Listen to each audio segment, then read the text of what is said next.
I always do it without even thinking. What's up, everybody? Welcome back to Walker Talk. So today we have my friend. So wait. If you haven't subscribed to my channel yet, now it's the Better time. fucking subscribe. You have the Fuck's fucking sake. chance. What are you doing? Hit the fucking button, subscribe, and put the little bell to know what is the next episode or everything I'm posting. So today we're back with I forgot which episode we are. I think probably 5 or 6. But this is Will Fleury. Will fucking Fleury. Will fucking Fleury. Will, we start. Bring it on. Who are you? Where you come from? What you do? I'm a raw bastard from South Tipperary. I've been fighting for 15 odd years now.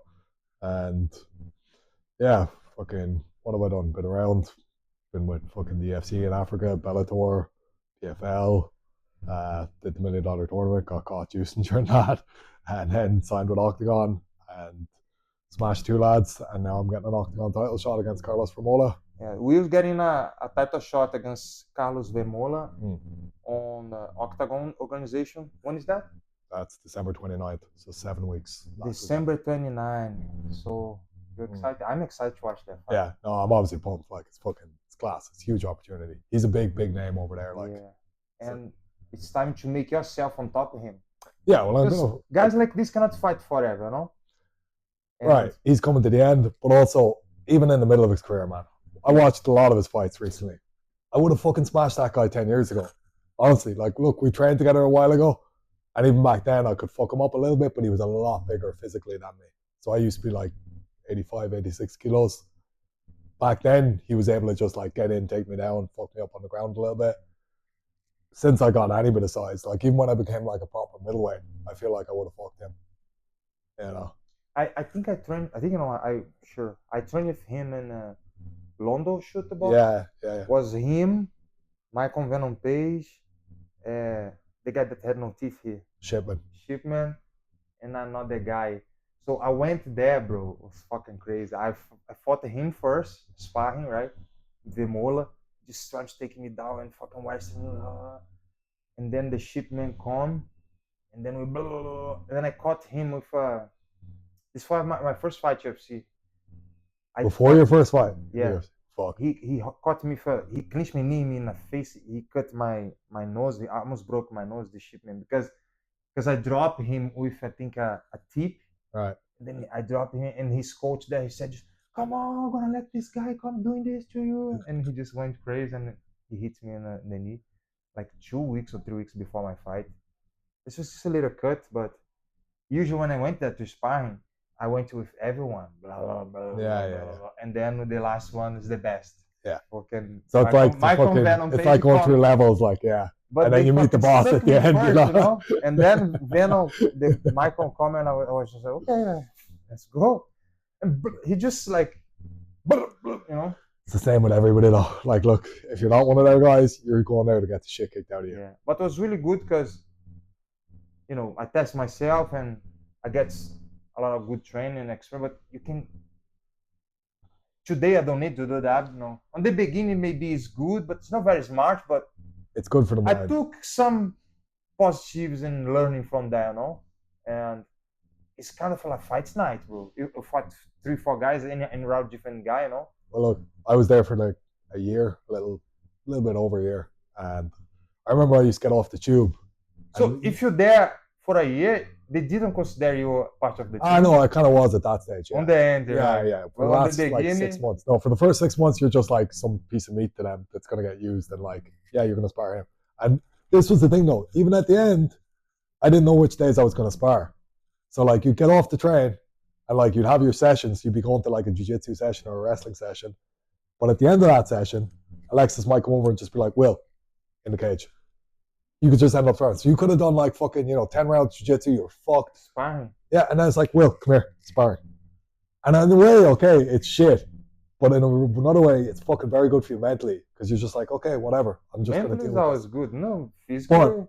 Yeah, exactly. So like, it trains your mind to be like, fuck it, whatever. Just go, do your best. Like, and like, you get into that headspace of like, well, what? Like, I didn't choose these circumstances, but I'm just going to fucking deal with it. Like, so I kind of thrived in that mindset.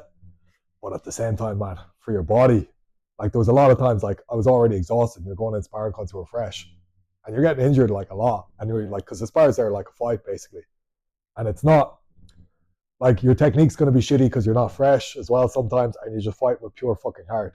So for your heart, your mind, yeah, okay, you're training something. But from your body's point of view, man, fuck. Yeah, I remember it's just levels of career now you understand and you get better, but the beginning, bro, is always crazy. Like when I start my career, I trained in shoot box in Curitiba. You and Raphael talking about that was Bro, fucking ridiculous. Yeah. Even a Sounds bad insane. man guy, he hit me once, he cut my face, and then he picked super glue back, put it like a big cut, put super glue, close, put a tape, let's come back. It wasn't a sparring, it was just pad.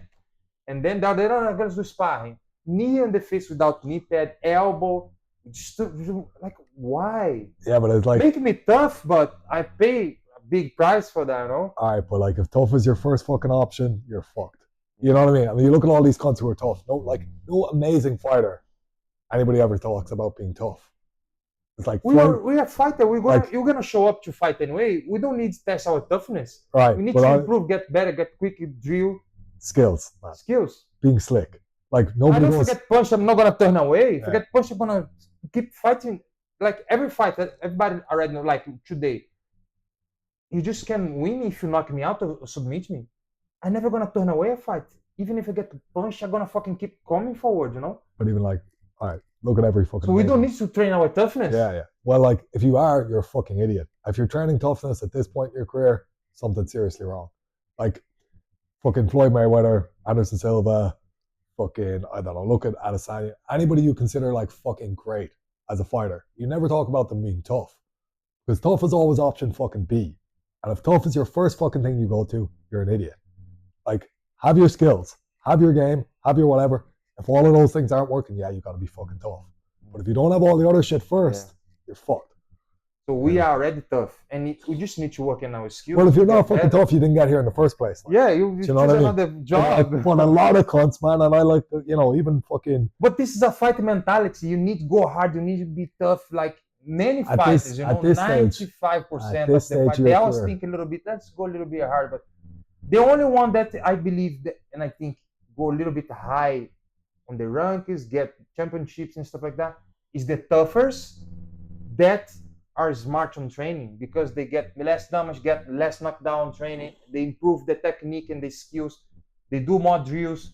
They're already tough, but you don't need to prove anymore. You're already there, like we are today. We don't need to like beat a shit of each other anymore. We can train hard without like show the toughness, because we're already toughness. We need to save our body to prolong our career.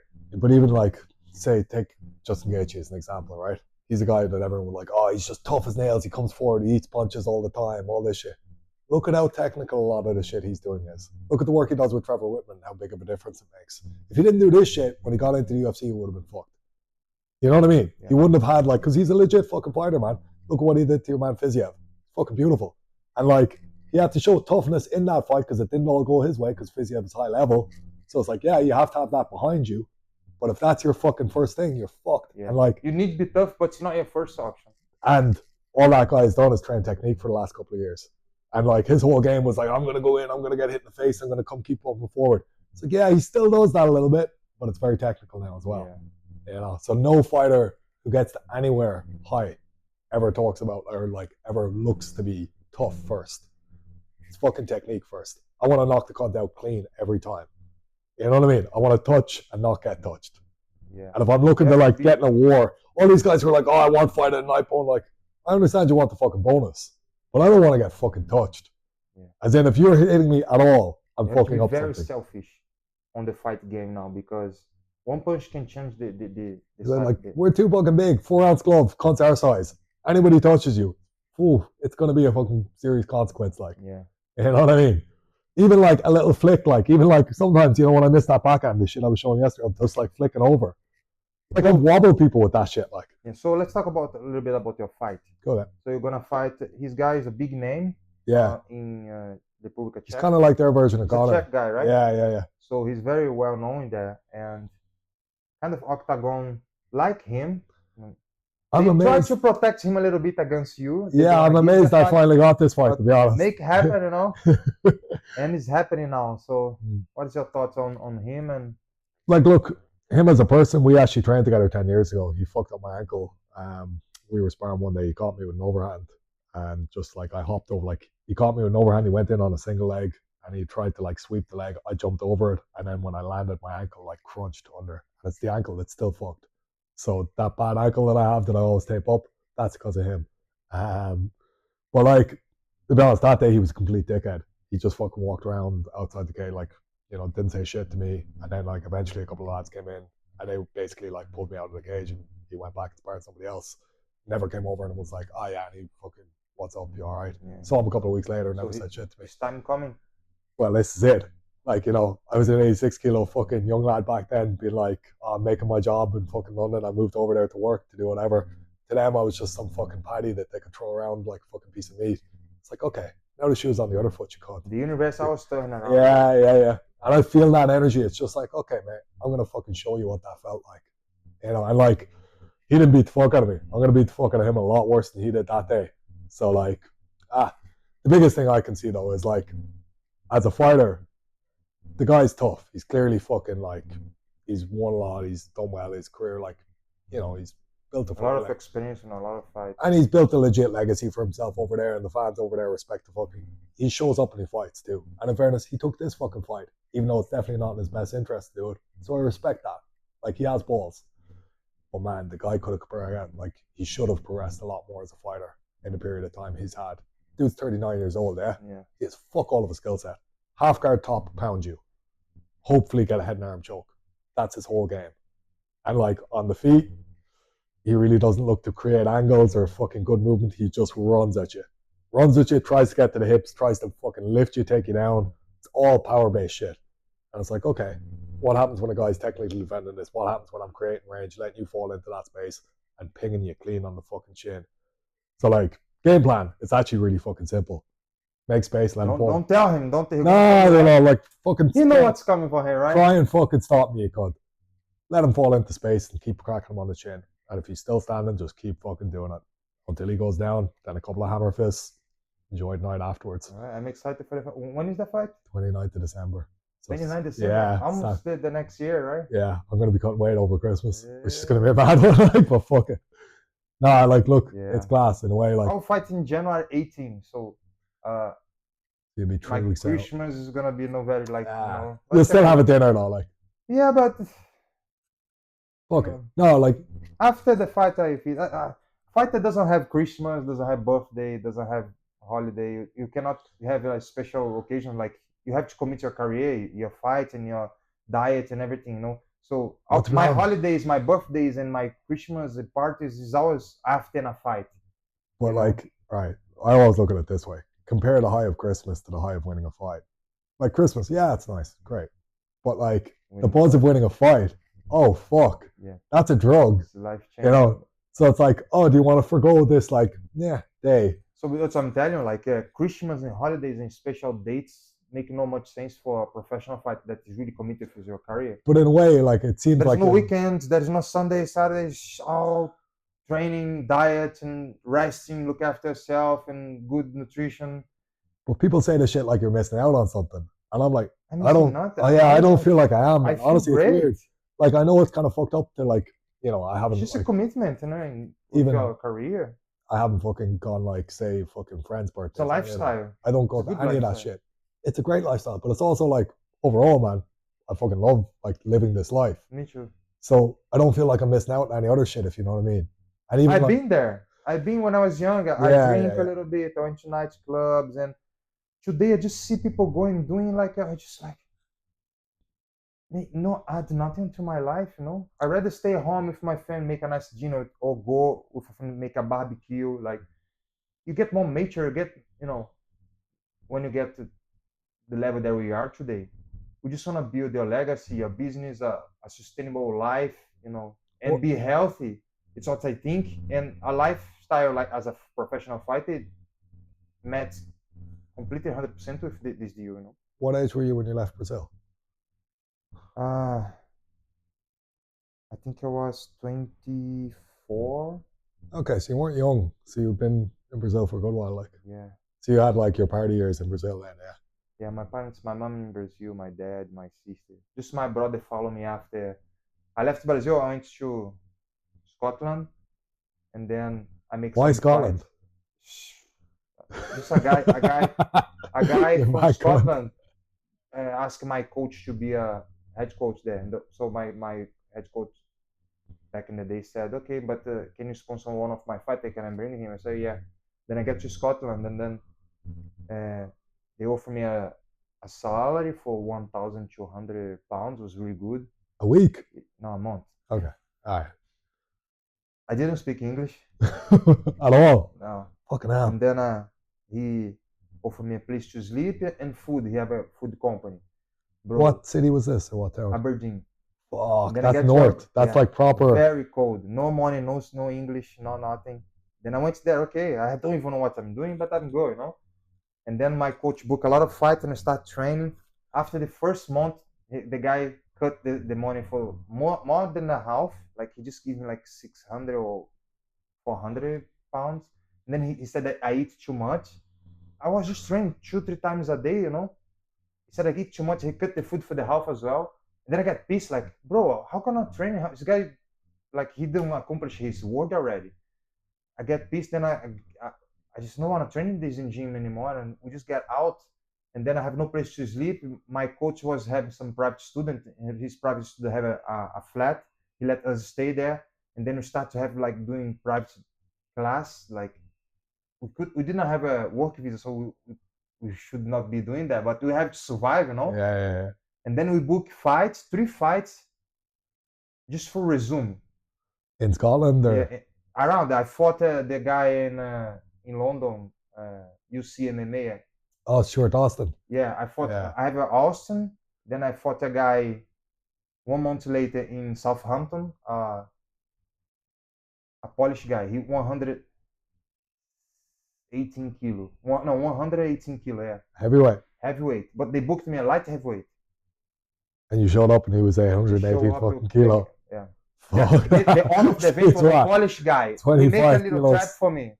No, it's more than 25. 7 plus 118. Yeah, so it's wait. It's too far. Sorry, percent plus 18. 25 kilos over, yeah. No, I was... Because 18 plus 7, yeah. So he was 25 kilos over the weight limit. No, he... over the yeah. Over. I started doing my diet, I was 98 kilo already. And they said, stop doing that weight. 2 days before the fight, I traveled to Southampton. They said, stop doing, because he's not going to make the weight. Of course he's not going to make the weight. He's fucking heavyweight. And then I went there. He smashed me on the ground and hold me, but he didn't have no much technique. He was just hold me. I could just move my eyes. The guy's so big and strong, juiced. Yeah. You can see this fight on YouTube, bro. The guy, I'll show you later. The guy's so strong. And then I start feeling his get like tired. The only thing that I did is the second or third round, I just put knee on his hip, stand up, clinch, and then boom. That's it. The only move that I did in the fight. 3 rounds. And then he fell. I make sure he was dead. I hammer him 3 times. He already not moving because the knee knocked him out. But I was so pissed. The referee fell as well. The referee should stop me. It's his fault. I just couldn't keep smashing him. He was dead already, and I pushed 3 more times. I just lost my conscience, bro.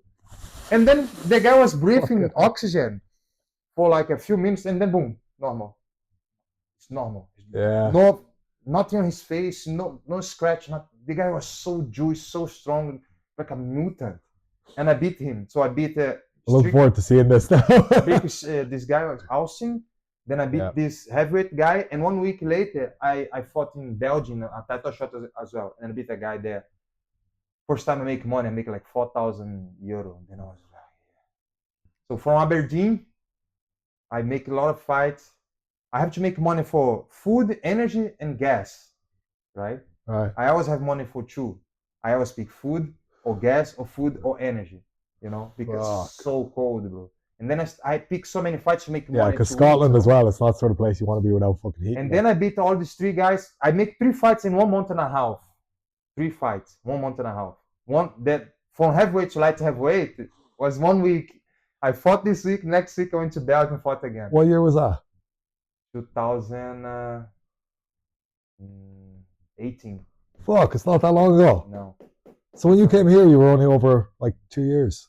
Yeah, I was in UFC after that. Yeah, I remember. But like you'd because already I did had 3 guys, I ranked, and then I got the contender series opportunity. So by the time I met you, you'd already had that 3-fight win streak. Yeah, I was outside of UFC.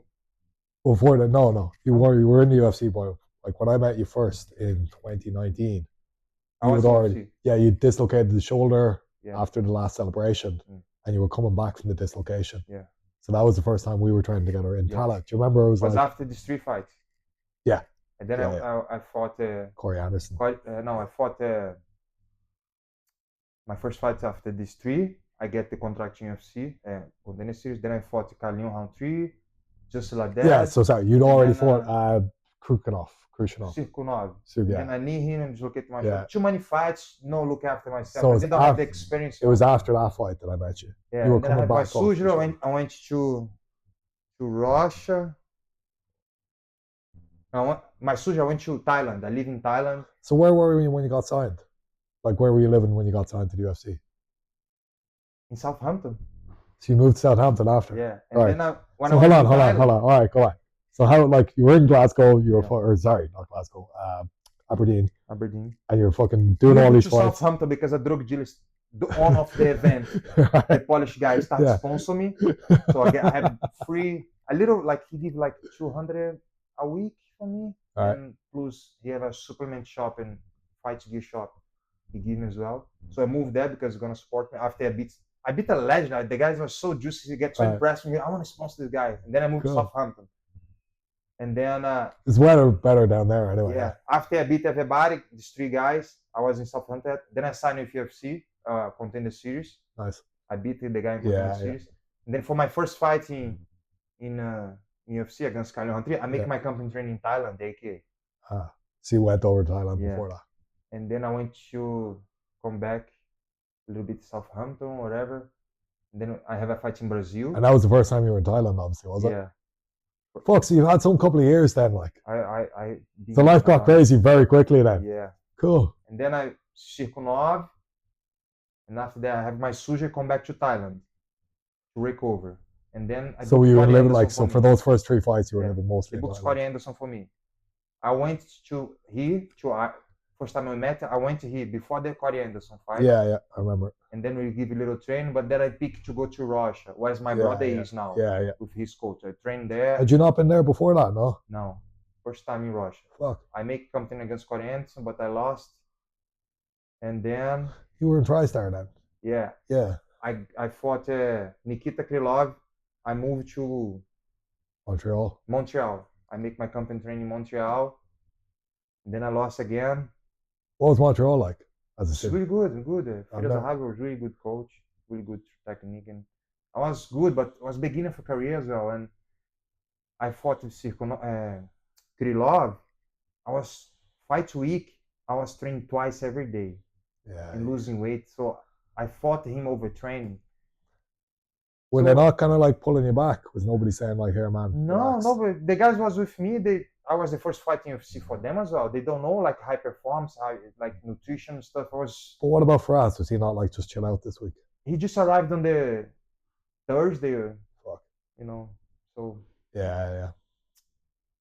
And then bro, we learn. Yeah, I know. You learn by experience at the end of the day. And then after I went to Vegas, 2020, I think.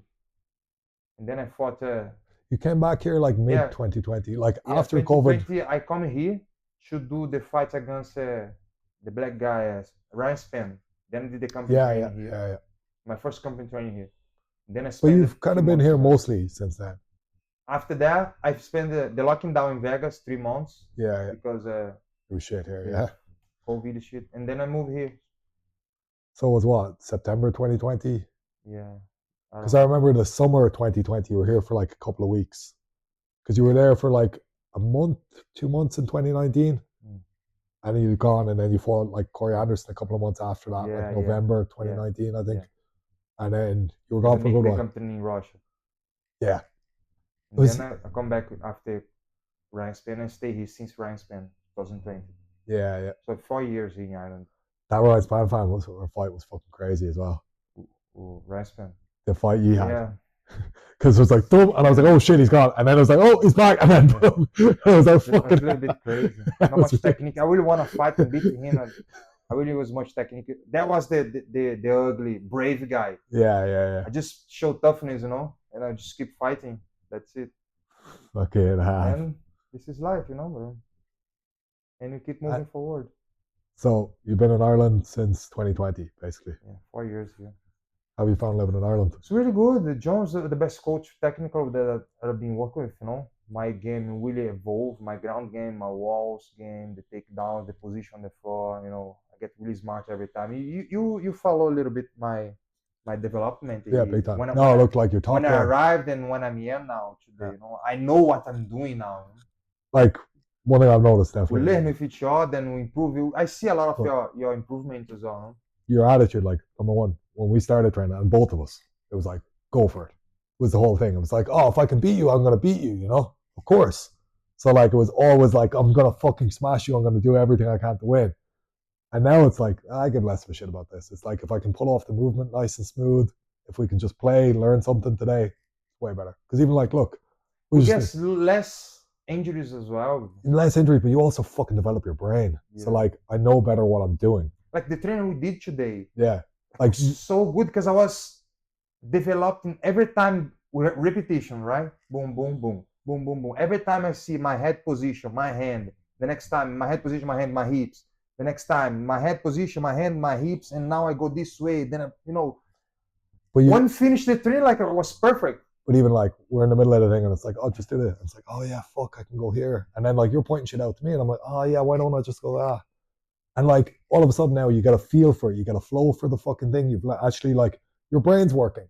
You're not just thinking about like, oh, I better win, I better try hard. It's bullshit. Like all of these thoughts are useless to you. Whereas like once you learn something, your brain will start to do it naturally after a while. And then you can think about like, oh, the new option. Because you've built a foundation of technique in your fucking brain to know where you want to go. Because even there at the end, I could feel like you're way smoother in your movement. So your brain's just taking care of certain shit anyway. It knows where your knees need to be. Then how to start using the brain?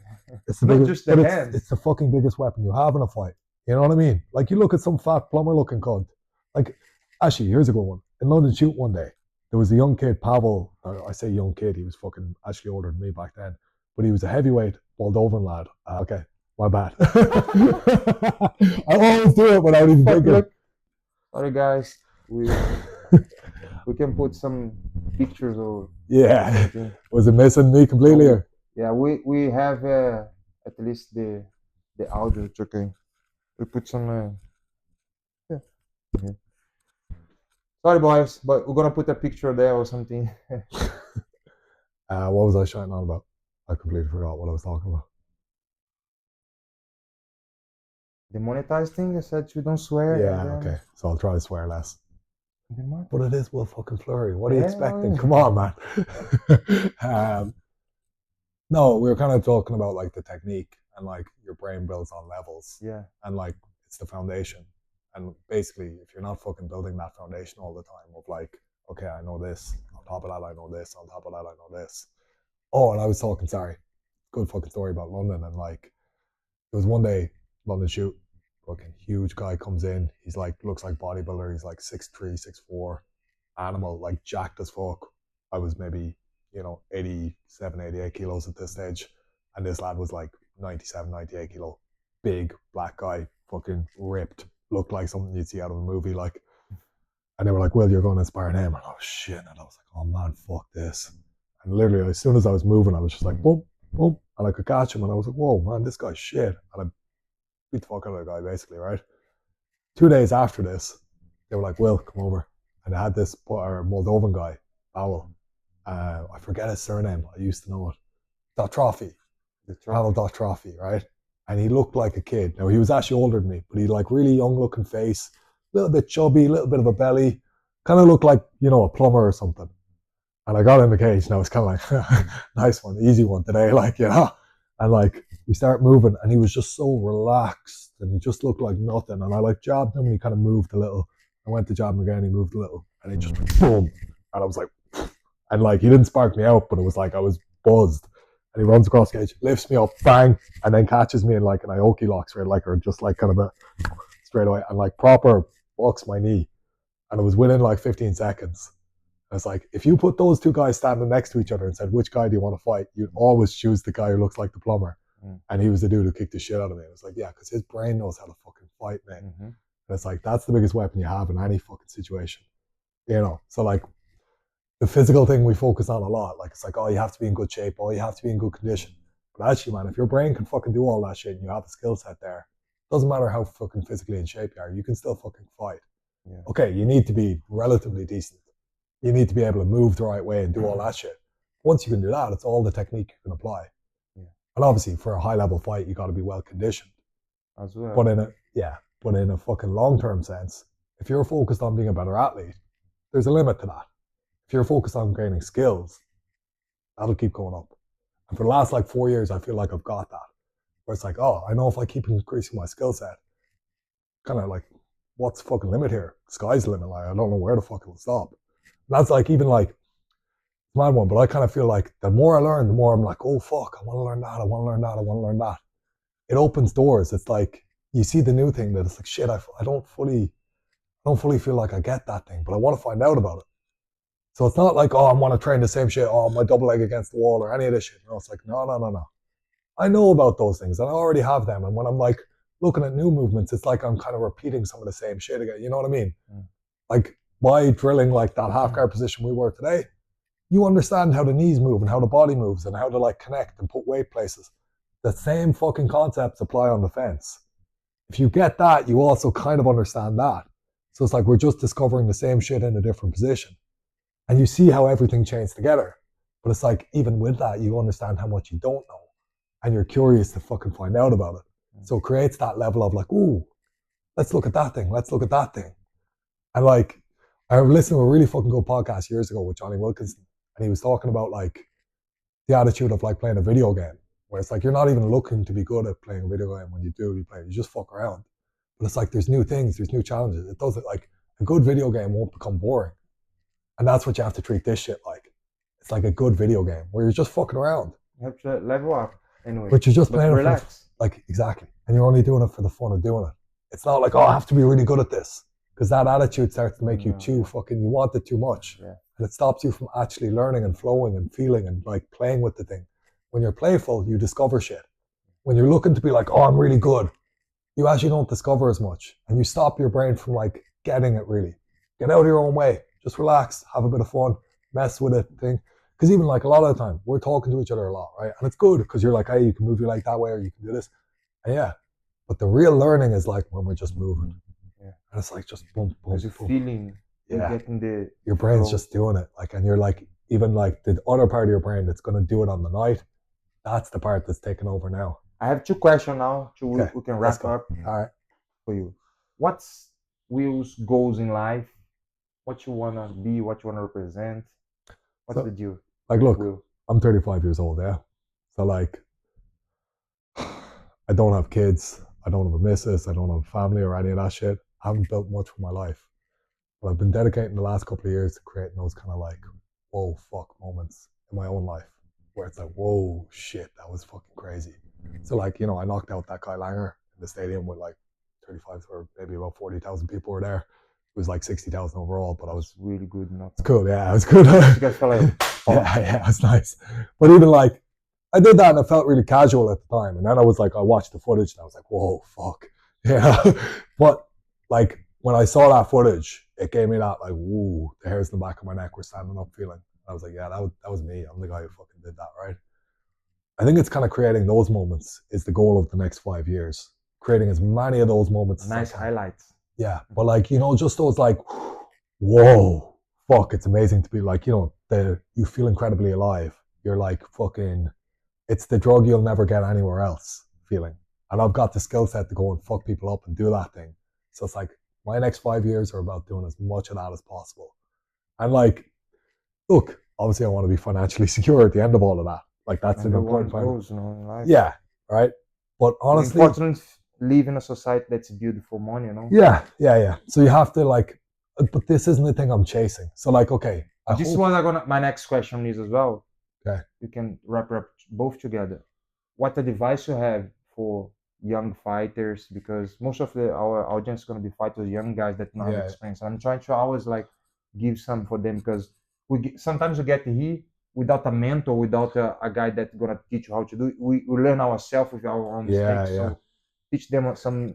And even like a lot of what I did early on was the wrong shit. And there's young lads in here today who are like 19, 20, and they're way ahead of where I was when I was that age. And even they were way ahead of where I was when I was 27, 28, because they've bypassed a lot of the bullshit that we learned early on, which was like, oh, the being tough shit.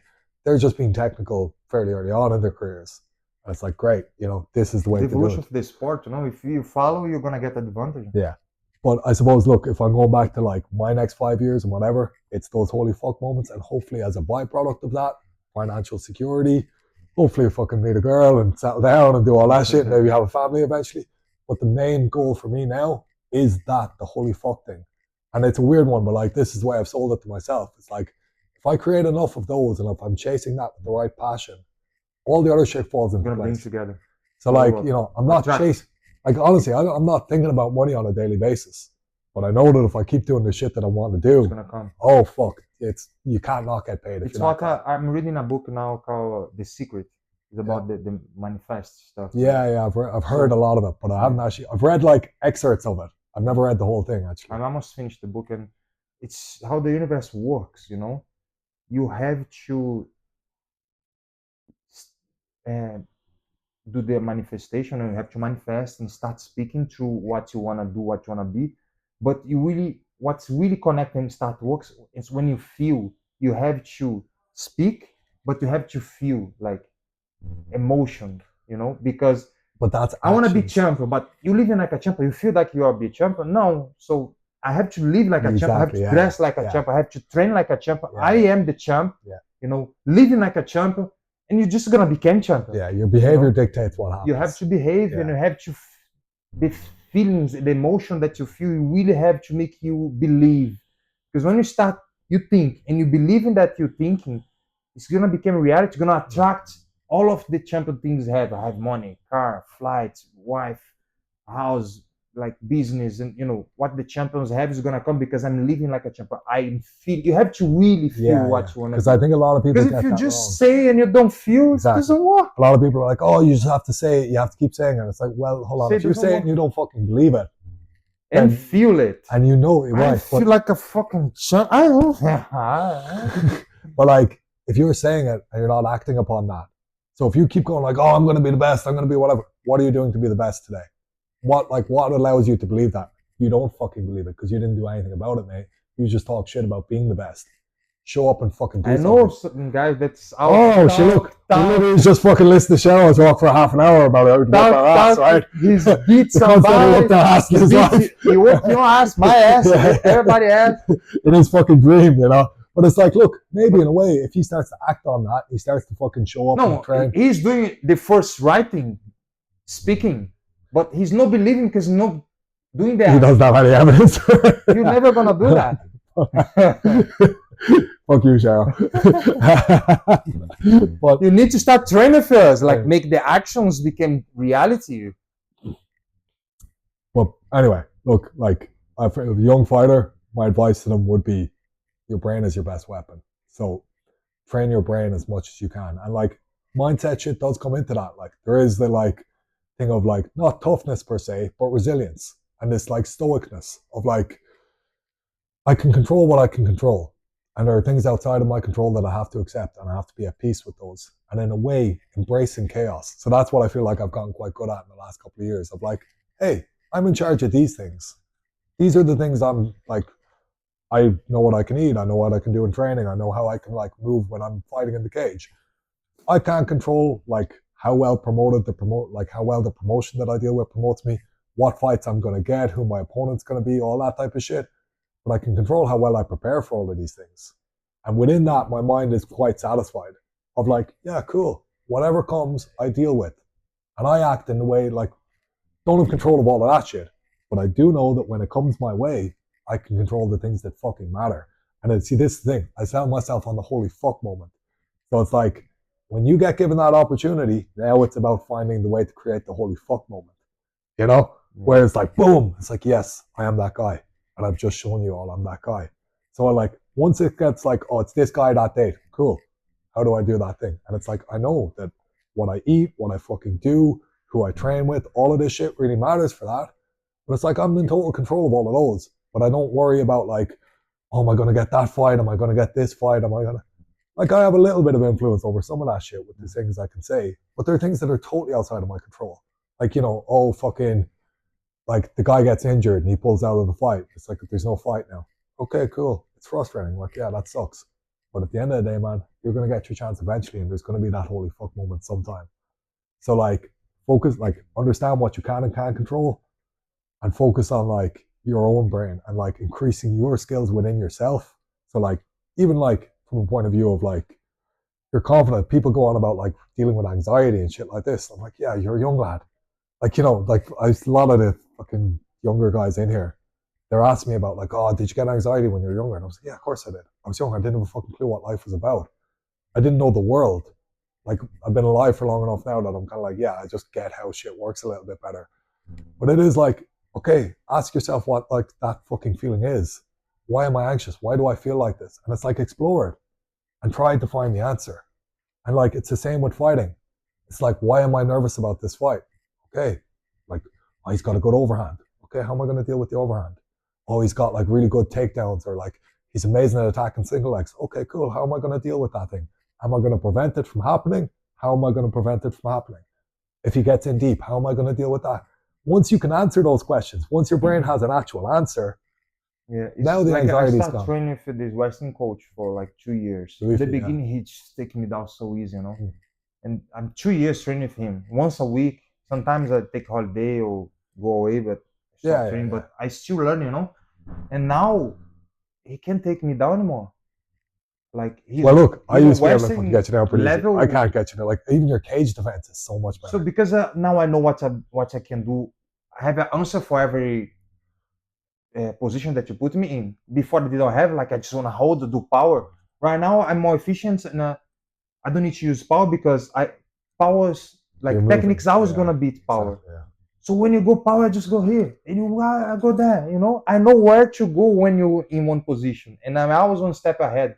So this is knowledge that always is gonna bring you in a different level to the guy that you fight, because you always one step ahead because you know how to deal with any situation that he put you on. So you put me there, I'm here, and I have an answer for every position. That's what I was just gonna say. It's like, so hey, this is why anxiety or like those feelings of nervousness, they're questions. Okay, look for answers. So like all of those feelings, they're trying to represent something in you to be like, hey, buddy, there's something you're not addressing here. And it's like, okay, address it, find out. And if it's something you can change, go fucking change it. And if it's something you can't change, now it's like, okay, cool. But at one point, this will have to interact with me to affect my life. How can I change that? So like, if I can't change my actions and be able to deal with it better, now I have to change my perspective to look at it differently. Because I can't let it fucking hurt who I am and let me feel shit. So like with anything in life, you know, even like I'm talking about like other shit, say like political shit, like where it's like, fuck, you know, you see people getting so fucking upset by this election, like the Trump and fucking Kamala Harris shit. And it's like, I've done a pretty good job over the last few years of just giving way less of a fuck about that. Because I'm like, look, at the end of the day, man, in the shit that I can control in my life, fuck all of that actually matters. Because anxiety is just, you worry about the future. Yeah. So if you live more on the present, that what you can control. But if you within the present, your actions should be building towards a better fucking. So like the most. If you worry about the future, you cannot do nothing on the future. You can do now. Yeah. So stop worrying and be anxious. Yeah. Anxious is just worry about the future. You cannot do nothing against that. So do your present. What you can do now? I can rest. I can cook my lunch. I can look after my angel. I can invest some money. You know, you have a lot of options to do now. The future have no option. The only option to the future is worry. What's worry is anxiety. And sometimes, like, look. Those questions, the fucking feeling of that, it's trying to get you to address something. So it's like, okay, go and address it. Now you have to face that feeling of like being like, okay, why am I feeling like this? Ask yourself that question. Why the fuck am I feeling like this? That's really important. Like even like, okay, there are people who get chemical depression and it's a bit of a different thing. But I feel like a lot of the time, depression is something that you're just not addressing. So like when people fucking feel like shit for a long period of time, it's like you probably have a job you fucking hate deep down, mate. And this job gives you no satisfaction. So can you change your perspective on your job? Can you say like, hey, I'm doing this for my kids or my family, or like, okay, I don't like showing up to work every day, but deep down I know I'll be a fucking worse person if I don't provide for my child. So can I justify it like that and then make myself much happier to be like, this is shit, but I do it for them. And I know that I'm a fucking good person because I do it for them. And deep down then you're like, yeah, well, fuck it. It is what it is. And I deal with it. And that's who I am. And you're the way you're proud of yourself then. You're not some guy who's like, oh, fuck this. I'm doing something I hate. Because like not being bitter is a huge fucking thing in life. You know, like a lot of the shit that like say in my career, like the fucking Bellator shit where I got knocked out. And like, you know, like fucking I lost that fight to Norbert Naveni. Like I thought before all this, I was like, I'm a really fucking good fighter. And then this shit happens. And it's like, you're not, like, you know, you have to face it. It's like, fuck, man, I thought I was so much better than this. I thought like this isn't who I was, but this is who you are, Will. It's like, okay, what are you going to do about it? You know, are you going to become some bitter cunt who like fucking hates other people for being successful?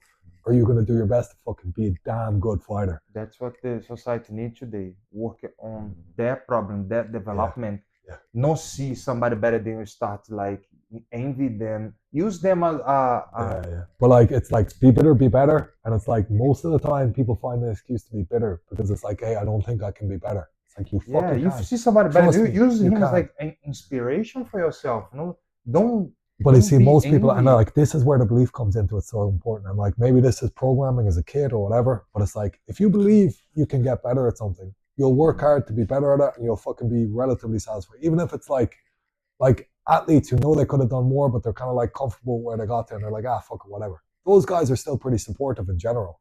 But it's the guy who was like, I couldn't have fucking done that. They hate you for being able to do it. And it's just that belief system in their own brain. But it's like, mate, you could have fucking done that.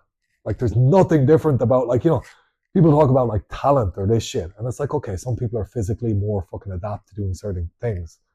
But it's like, I've never, like, in fighting, it's a skill-based sport. I've never seen someone who couldn't have been a fucking amazing fighter. Even like, you know this guy, Michael Corcoran, the jiu-jitsu guy? Do you know him at all? No. He's like one of the least athletic people I've ever met. He's fucking submitted me a load of times. Because he's literally come in, studied it, watched it a load. Like, if you saw this guy, you'd be like, he's kind of like, he's not the worst physically looking guy, but like, when you roll with him, you're like, he's like not very strong, he doesn't move very good, and yet he'll fucking submit you out of nowhere sometimes, because his technique is really fucking good. And his brain, like, he's just like, I can do this, I can achieve this. And he believes in himself. He's just like, yeah, I can.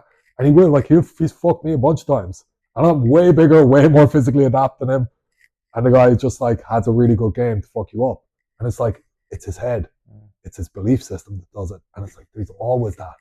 Like in a skill-based sport, you can fucking change all of it. And even in life in general, it's fucking belief. Like, you know this Henry Ford thing, if you think you can or you can't, you're right.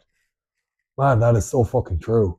In everything, it is. You know, like, if you believe and speak truth, you can. Yeah, like, and like, reality. But if you believe it, your actions will follow it. You know what I mean? Actions as well, yeah. You need but like actions. a real belief creates those actions. So I think like a lot of it, like, you know, like you're talking about The Secret, and like, yeah, like the evidence is actually there of like, well, look, if you break that down enough, it's very logical. It's like you believe something, you act upon that belief, and then the fucking reality becomes that. Like, you know what I mean? Your beliefs become your reality eventually. If you believe, if you do action, and if you can feel it.